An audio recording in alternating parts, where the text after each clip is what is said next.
Scheduling maintenance for your Kia has never been so easy. Simply visit olathekia.com on any mobile device and select Service Your Vehicle from our drop-down menu. If you already have an account, you can look it up by phone number or email.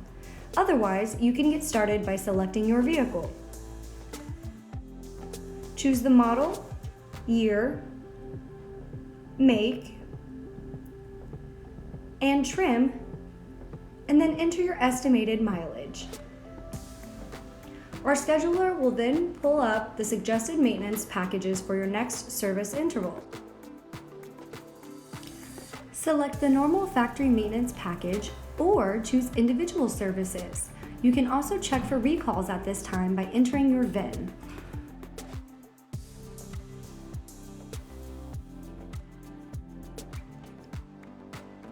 You have the option to wait at the dealership or to drop off your vehicle and pick it back up once service is complete. If you choose to wait at the dealership, take advantage of our dealership amenities such as the free Wi-Fi, complimentary snacks and drinks, and our child-friendly waiting area.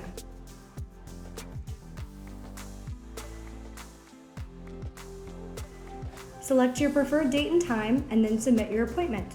You can leave our techs additional notes here, such as rattling noises. Your estimated charges will then be calculated and you can sign up for updates or reminders for your appointment. See ya at Olathe Kia.